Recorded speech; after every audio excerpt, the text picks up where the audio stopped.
Hey friends, I hope you're having a great day. As you probably guessed from the title of this video, today we are doing a Bon Appetit March Madness bracket. So everyone's talking about their March Madness basketball bracket, and I don't care about basketball, and I really could not care less about their brackets. However, I do like Bon Appetit, and I know you do as well, so I thought it would be fun to get into the spirit of March Madness with a Bon Appetit Test Kitchen bracket. So that's exactly what we're going to be doing today. So in Excel, I built out this little bracket here to take 16 of the BA Test Kitchen chefs and pit them against each other through 4 different rounds.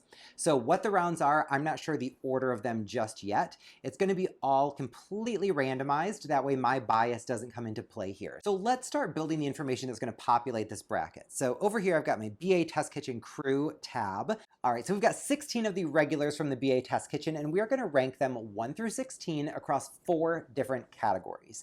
So each of these categories is going to be one round of the bracket. And so I tried to think through what is the best way to do this, because I didn't want it to just be who's my favorite. So the categories I came up with are sweet recipes, savory recipes, healthy recipes, and then approachability, which is kind of a how readily accessible are the ingredients for the average person, and how likely is the average person to like the recipe. So those are the different categories. And now I'm going to assign random numbers to each person and to each category. That way I won't be able to influence the outcome of this bracket. So let's go ahead and jump into assigning scores 1 through 16 for the sweet category. So when it comes to desserts, I feel like Claire has to be number 1. I mean, she's a gourmet pastry chef, therefore she's number 1, and she gets the full 16 points. Number 2 is kind of a tough call, but I'm torn between Chris and Rick. I think I'm gonna give Rick the 15 just because he had all of those Christmas cookies in the December issue, plus he's got that blackout cake, which is phenomenal. Chris, I'm gonna go with 14 because he's got the BA's best chocolate chip cookies. He had the super simple chocolate cake. He's got the fudge that was made with avocados that I tried out from Healthyish. It was really tasty. Sarah is kind of the unsung hero of BA, I think. For instance, her Thai tea ice cream I made was really delicious. The strawberry snacking cake was good. So she's definitely up there. Next, I'm going to say Carla. So Carla's done a bunch of dessert recipes. Her creme caramel flan was really tasty. I haven't seen really desserts from a lot of these other people. I feel like Molly's in the mix. She is someone who would say yes to dessert. So let's go ahead and give her an 11. And now we're to that kind of like middle of the pack area. So I think I'm actually going to go down to the bottom and say, whose desserts am I least likely to want? So who's going to get a 1? And I'm going to go ahead and say Brad's desserts are probably the dessert I want the least. I don't think I want a fermented dessert, so he's going to get a 1.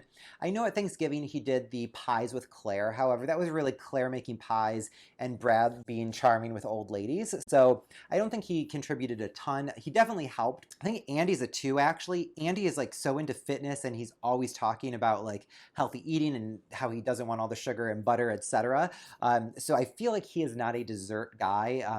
He did make the halva, which is kind of like a savory dessert, I guess, but I don't know that I would want to have him be in charge of my desserts. So we'll give him a 2. I think Emil probably is a 3. Emil does so many weird things with food in the Every Way to Cook a Blank video series. It just makes me uncomfortable with what he would come up with. Maybe that's not, a fair assessment. He probably does know a thing or two about sweet recipes. I just haven't seen it. Next, we'll say, I think I'm going to go Alex. Adam did that pumpkin chiffon pie. I'm sure he's got other recipes. You don't get to be the editor-in-chief at BA without knowing something about desserts. So a 5 out of 16 is kind of, it's an F, but it's like kind of in the middle-ish. So he's a 5. I've never heard Gabby talk about desserts. I don't think Priya's done desserts. Rhoda or Sola, but Rhoda is around all the gourmet makes, so I think she knows what's up with sweets. So, okay, so least amount of dessert exposure. I'm going to go Priya as a 6, then Sola, then Gabby, Christina, and then Rhoda. All right, so next up is the savory category, and who is the best at savory recipes? I think I'm going to give this to Andy. So Andy gets 16 points here. He developed the pasta bolognese that was like the #1 recipe on BA.com last year. So I feel like he has to be the #1. Number 2, think I'm gonna go with Chris. So Chris does all of these, you know, the reverse engineering by taste only. I can see him putting together a really tasty, savory meal. So he's there. Carla, I think I've got to go next. There's so many savory recipes, it's really hard to say. I think I'm gonna go, pretty much everything Priya ever does is savory, so I'm gonna go ahead and give her a 13. Go Molly. I'm gonna give Claire an 11. She definitely has a lot of savory recipes. I think she doesn't get to do them as often because they kind of rely on her so much for dessert type recipes, but Claire's buttermilk biscuits are life-changingly good. I think her savory is definitely strong. I don't think it's as strong as her sweet though. Who's next? I think I'm gonna go with Gabby next. So Gabby's gonna be a 10. She used to have an empanada store or an empanada like food cart or something prior to working at BA. Rick is gonna be a 9. He had the tamales video that looked great. He did that cornbread stuffing with Chris at Thanksgiving that looked really tasty. Scooting down maybe now, let's go to the bottom because there's kind of that middle gray area. So who is the weakest at savory and weak at savory that I would want to eat? Wow, this is hard. I'm gonna put a meal down there just because I don't know, again, I don't know what kind of savory recipe he's gonna be making. I don't know if it's something that I would be interested in. I think it's gonna be a really like kind of pushed out flavor or kind of like unique and strange ingredients. And I don't know if I'm really, you know, signing up for that. I haven't seen a ton of Rhoda savory. So my exposure to Rhoda has primarily been when she's like an emotional crutch for Claire during Gourmet Makes, which tend to be sweet, though there have been a good number of savory Gourmet Makes recipes as well. Is she a 2? That feels so low. I think she is a 2. Rhoda's a 2, I guess, for savory. Next, ooh, Brad. Fermentation is savory, I think, in nature, so he's not at the bottom. Who's next? I'm gonna go Adam. Adam? I'm gonna go Adam. Adam's a 3. I think Alex is a 4. Is he? Yeah, Alex is a 4.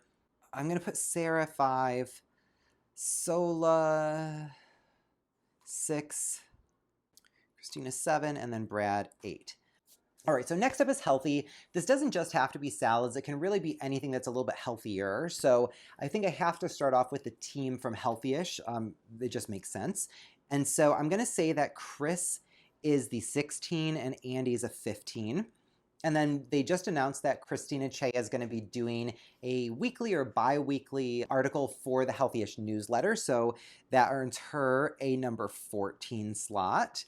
I think Priya's food tends to be more like spice forward, lots of like yogurt and seasoning, and not necessarily so much like fattiness. She also has a lot of vegetables in there, which to me feels healthy-ish as well.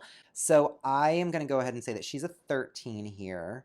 Gabby does seem to be kind of health-minded as well. She comments on the amount of salt in Molly's cooking. She does mention like grease, fat, and sugar and like that sort of thing. So I think that she's kind of mentally in that kind of healthy space as well. So I'll give her a 12. I think Carla's an 11. She had a series like on BA back in the day that was called Bin It to Win It, where she would go to bulk food bins for like, you know, ancient grains, oats. So she's always kind of doing this healthier type of thing.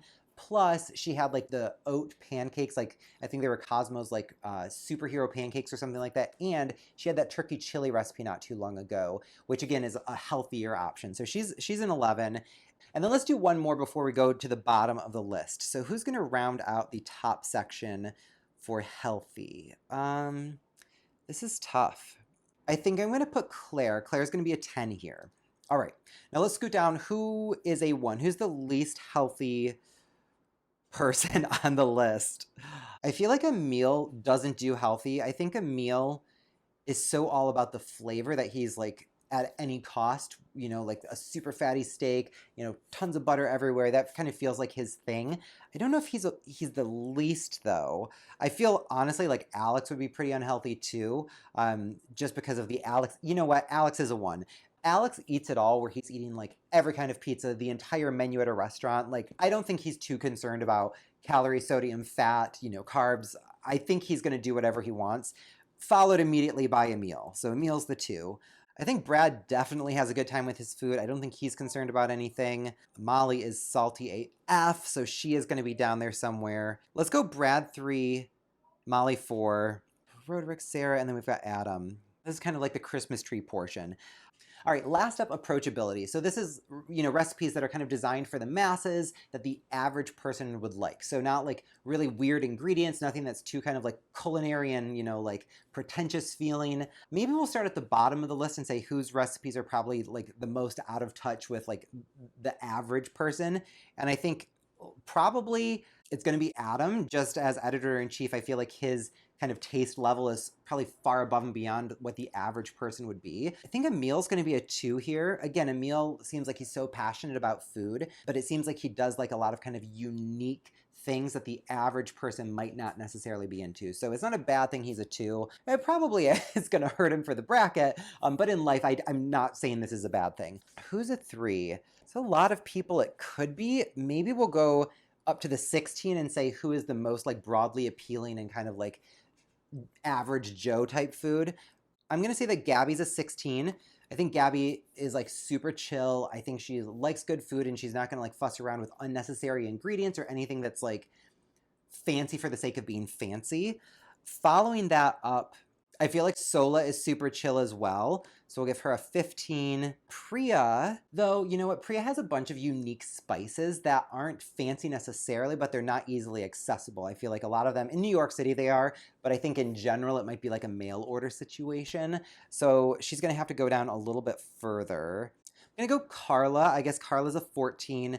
She seems pretty like middle of the road and accessible with like a flair for like the dramatic, but nothing that's too like over the top. Next up, I think Rick actually is very accessible, followed by, I'm gonna move Claire. Ooh, am I? I'm moving Claire to a 3 here. So at Thanksgiving, I really feel like Claire was kind of leading the push against those $8.98 squash. And yeah, they had a substitution for delicata, but I feel like Claire was really pushing for that. Plus the date syrup or the pomegranate molasses, special vinegars. I feel like that was kind of Claire like wanting to be very like pushed out and culinary forward. So I think she has to be a 3. I know that she can be kind of broadly appealing, but I think she does like to go to that more niche area. So she's a 3, let's say.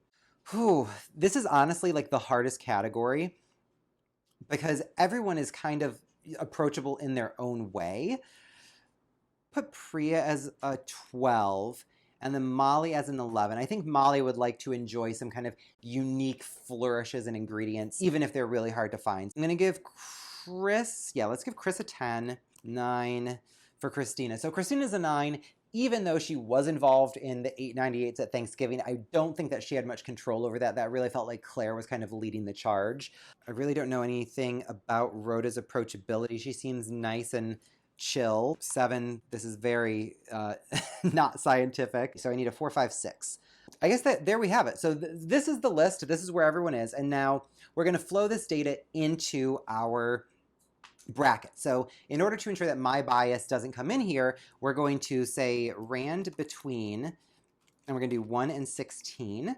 And then we'll just paste all of these in here and then hard code the numbers so that we can remove the duplicates. Cool, we got a ton of duplicates removed and we've got unique values remaining. All right, and then same thing for the categories. So I'm going to say rand between 1 and 4. So we've got everything sorted out here, and now when we come back over to the bracket, our category round titles have populated in on their own, and then all of the chefs from the test kitchen are lined up with each other. Round 1 is savory. Let's see how things stack up. Rick versus Alex. Rick has got a 9. Alex gets a 4. So Rick is going to be moving on to the next round. Next up, we've got Adam versus Brad. So Adam's got a 3 versus Brad's 8. So Brad is moving on to the next round. Carla versus Molly. 14 versus 12. So Carla's moving on. Chris versus Priya. Ooh, 15 to 13. That was close. Chris is moving on. All right, so Sola versus Emil. Sola is moving on. Claire versus Rhoda. And Claire's moving on. Boy, that was a blowout. Andy versus Christina. Oh, 16-7. So Andy is moving on. And then last we've got Sarah versus Gabby. So Gabby is moving on. All right, so next we've got sweet. So we've got Rick with 15 versus Brad with 1. So Rick is going to be moving on to the next round.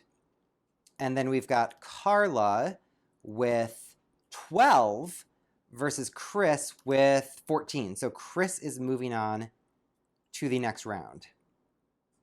Coming over here, we've got Sola with 7 versus Claire's 16. So Claire is moving on to the next round. And then last one for this round, we've got Andy with 2 versus Gabby with 8. So Gabby is moving on. Okay, next up we've got healthy. So Rick scored a 9 and Chris has got the 16. So Chris is moving on. And then over here we've got Claire with a 10 going up against Gabby with a 12. So Gabby is moving on. All right. And so the overall winner is going to be Chris with 10, Gabby with